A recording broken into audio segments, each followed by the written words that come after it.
Notre histoire commence dans un monde futuriste où 61% de la population ne vit pas sur Terre. Grâce à la technologie des planètes capsules, des sortes de vaisseaux spatiaux qui sont reliés entre eux. Il y a deux grandes forces militaires tout le temps en guerre, ainsi qu'une petite nation indépendante. Cette nation est prospère, se développe bien et c'est là où vit notre héros, Haruto. C'est un étudiant normal de 17 ans, il est amoureux de sa camarade de classe Shoko. Il la laisse tout le temps gagner au jeu. Shoko gagne mais elle n'est pas naïve, elle lui demandera plus tard pourquoi il la laisse toujours gagner.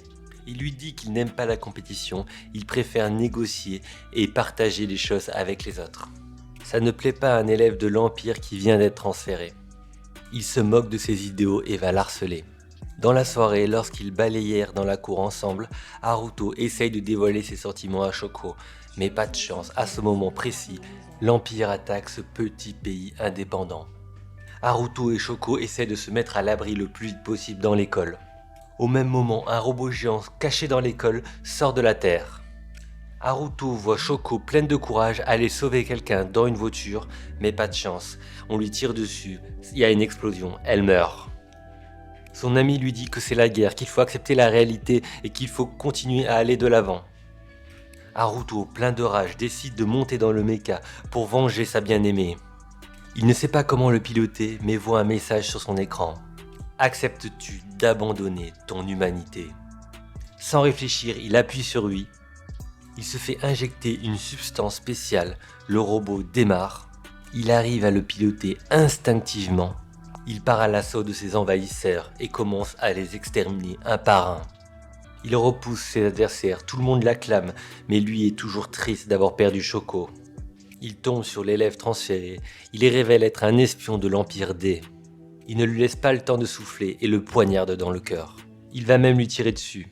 Mais à peine il s'éloigne, Haruto n'est pas mort et va le mordre dans le cou. Les camarades d'Haruto retrouvent son corps par terre gisant au sol. Les autres étudiants transférés apparaissent, ils sont tous des espions. Ils veulent récupérer de force le robot géant. Mais quelque chose de bizarre se passe, Haruto est dans le corps de l'espion.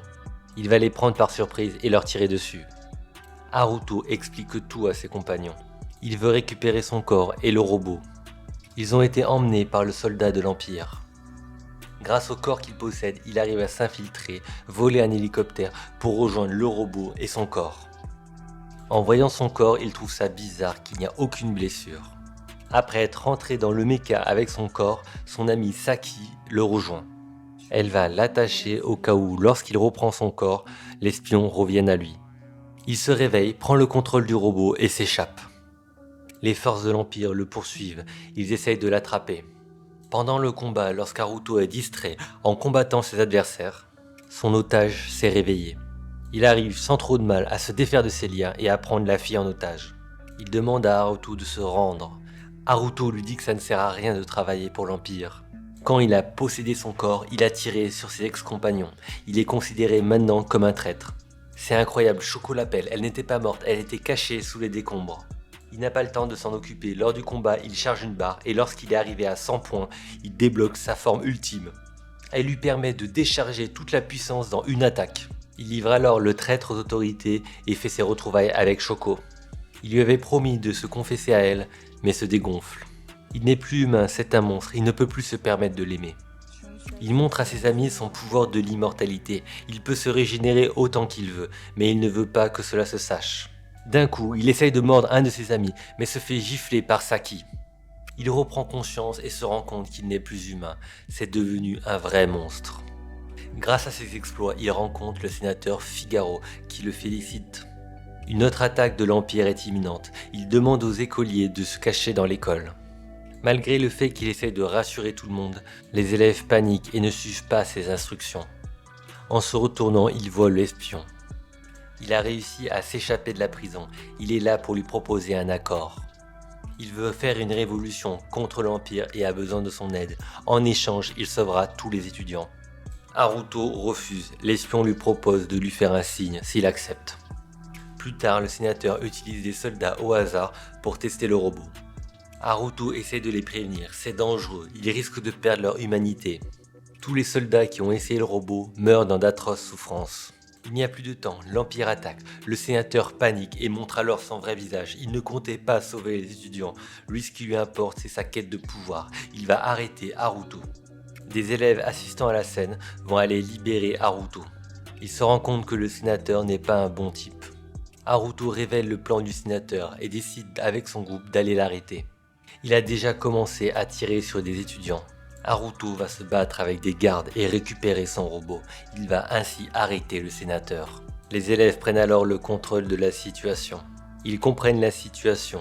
Shoka va même faire un discours à tout le monde.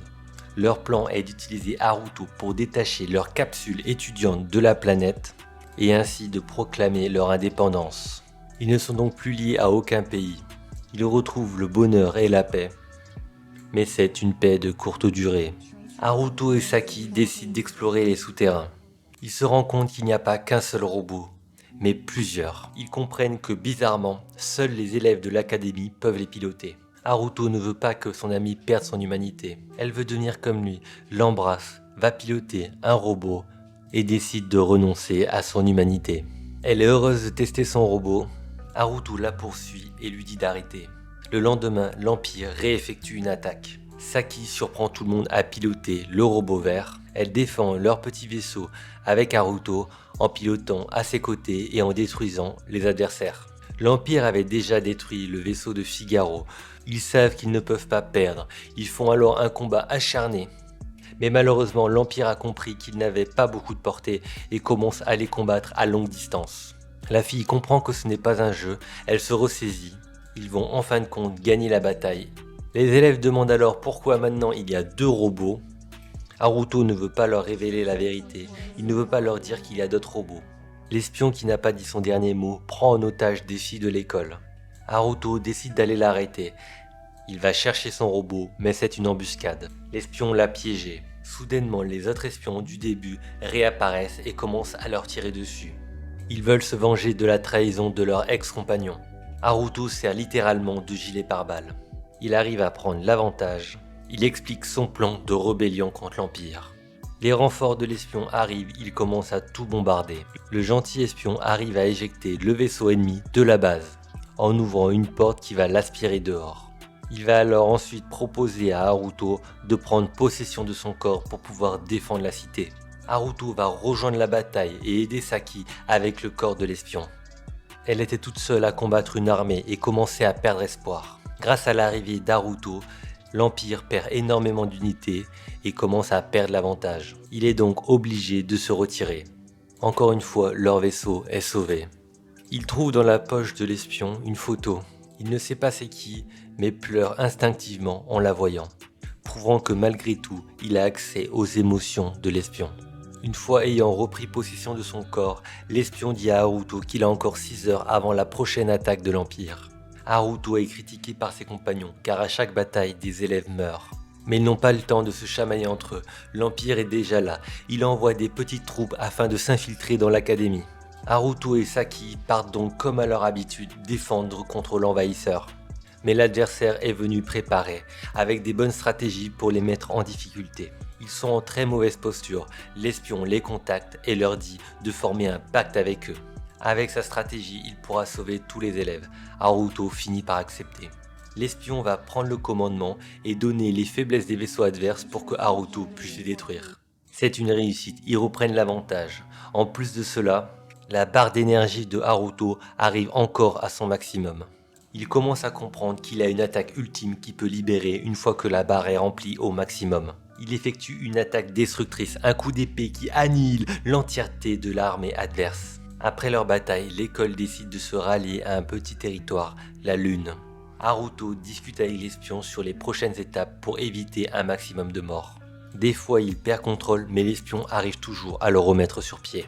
Quelques jours après, avant qu'ils puissent atteindre la Lune, l'Empire les attaque encore. Ils arrivent à se défendre contre l'attaque car ils ont trouvé un nouveau système de défense. Des vaisseaux militaires veulent s'infiltrer dans l'académie. Haruto et Saki sortent pour vaincre leur ennemi. C'était un piège, ils se rendent compte que d'autres vaisseaux attaquent l'autre côté de l'île. Ils sont sortis tous les deux au même endroit et ne sont pas assez nombreux pour défendre contre plusieurs attaques simultanées. Ils se retrouvent en très mauvaise posture, perdent de plus en plus de défense Les boucliers commencent à faiblir, ils se prennent de plus en plus d'attaques. Mais heureusement, l'attaque se fait dévier par un nouveau robot. Ce robot a une défense incroyable, il a aussi une très bonne attaque. Il est piloté par un des camarades d'Haruto. Haruto est furieux, il ne veut pas que ses camarades perdent leur humanité. Il en veut à l'espion qui leur a dit la position des robots. Il ne veut pas que ses amis perdent le contrôle et deviennent un monstre comme lui. Son ami lui dit que ce n'est pas si mal d'être immortel pour pouvoir défendre son pays. Ils décident de sortir ensemble tous les deux. Mais avant qu'ils puissent profiter de leur date, ils se font attaquer par l'Empire. L'Empire veut vraiment pas lâcher le morceau. Ils sont très proches d'atteindre la Lune et d'être en sécurité. Haruto et ses compagnons se défendent comme ils peuvent contre tous les adversaires. L'espion qui est aux commandes de toute l'opération dit à Haruto qu'il a besoin de charger son énergie pour effectuer une attaque ultime. Haruto charge sa barre d'énergie et attend le bon moment pour effectuer son attaque ultime et décimer l'armée adverse. Malheureusement, des hommes de l'Empire arrivent à s'infiltrer dans la ville. Haruto décide de rentrer pour les combattre, mais avant il demande en mariage Saki. Saki est heureuse mais elle refuse, elle lui dit de sauver Shoko. Après être entré, l'espion lui dévoile son adversaire. Un excellent commandant de l'Empire. Il est extrêmement cruel et va disperser du gaz empoisonné partout dans l'école. Ils doivent absolument l'arrêter, mais en allant dans la salle des robots, il tombe nez à nez avec son ancien maître. Le grand méchant tire sur Haruto pour l'empêcher de récupérer son robot. L'espion essaie à son tour d'arrêter son ancien maître, mais c'est lui qui lui a tout appris, il le remet à sa place comme il faut. Haruto essaie de gagner du temps pour son ami, ils finissent tous les deux par être arrêtés par l'Empire. Soudain, un nouveau robot apparaît, c'était la geek du groupe. Elle aussi a décidé de prendre les choses en main, elle commence à combattre les robots et à détruire la foreuse qui amène le poison. Elle arrive à arrêter la foreuse et à détruire les ennemis sur son chemin. Elle libère même Haruto et l'espion. Ils profitent de cette opportunité pour récupérer le vaisseau. Au moment où il pensait avoir gagné en tirant sur le grand méchant, il se rend compte de quelque chose de bizarre. Le grand méchant flotte dans les airs et n'a aucune égratignure. Il se dirige même face à un robot qui n'a pas l'air fonctionnel. Il arrive à le piloter d'une étrange façon. Maintenant on en est sûr, c'est tout sauf un humain. Merci d'avoir regardé, c'était un résumé d'animé avec Pierre et Mathias. Cet animé a une saison 2 vraiment très sympa. Pour plus de résumés, like et abonne-toi.